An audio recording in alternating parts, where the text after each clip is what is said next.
Hind everyone, this is Rajneesh और आप सभी का बहुत ही स्वागत है एक छोटा सा परिवार मिस्टर क्रेजी इंग्लिश पर। तो आज जो हूँ मैं कि कुछ दिन बाद जो है क्लास को ले पा रहा हूँ। उसका रीज़न ये है कि थोड़ा सा तबीयत मेरी डाउन थी और मैं जो हूँ फ़िलहाल अभी बेटर महसूस कर रहा हूँ। तो मैं जो हूँ आज क्लास जो है आप लोग का जिरंड का लेने वाला हूँ, है ना। बहुत ऐसे कि जगहों पे जो है ये क्वेश्चन पूछी जाती है कि आखिर जिरंड्स क्या होते हैं, ठीक है ना।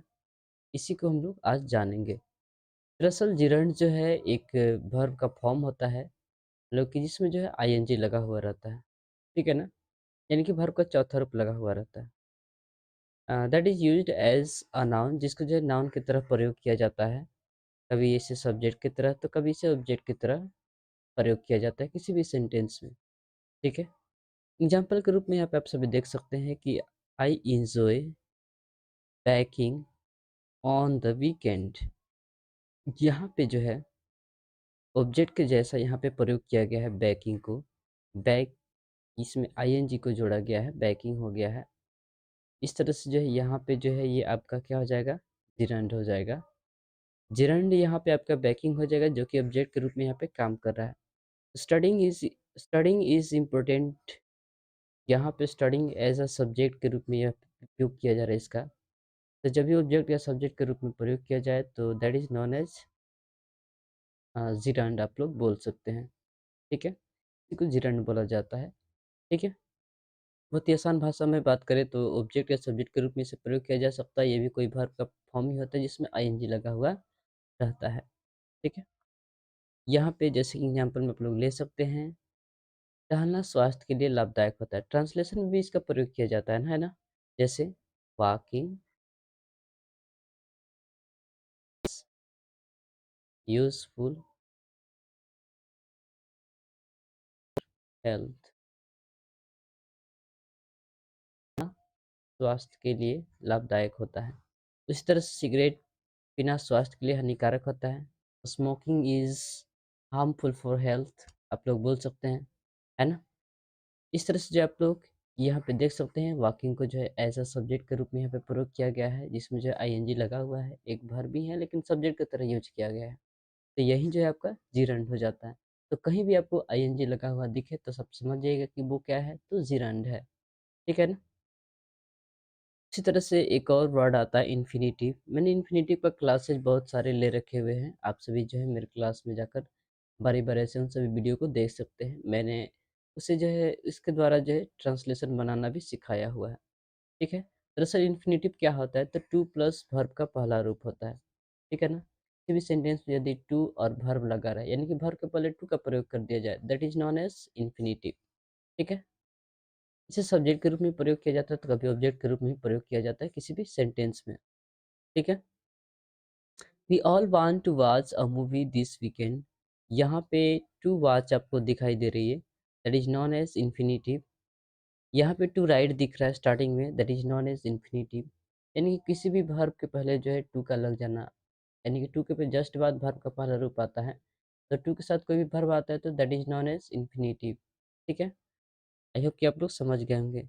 इन्फिनिटिव के प्रयोग के द्वारा भी हम लोग ट्रांसलेशन बना सकते हैं। जैसे टहलना स्वास्थ्य के लिए लाभदायक होता है, तो हमने क्या बताया था कि अगर आप जो है जिरंड का प्रयोग कीजिएगा तो वॉकिंग लिखिएगा। लेकिन यदि आप जो है चाहते हैं कि मैं जो हूँ यहाँ पे इन्फिनिटिव का प्रयोग करके ट्रांसलेशन करूँ तो बिल्कुल आप लोग बना सकते हैं। तो यहाँ पे हो जाएगा आपका टू वॉक इज यूजफुल। इस तरह से आपका हो जाएगा फॉर हेल्थ। इसी तरह से आप लिख सकते हैं walking is useful for health. यदि आप वॉकिंग का प्रयोग करेंगे तो that is known as gerund.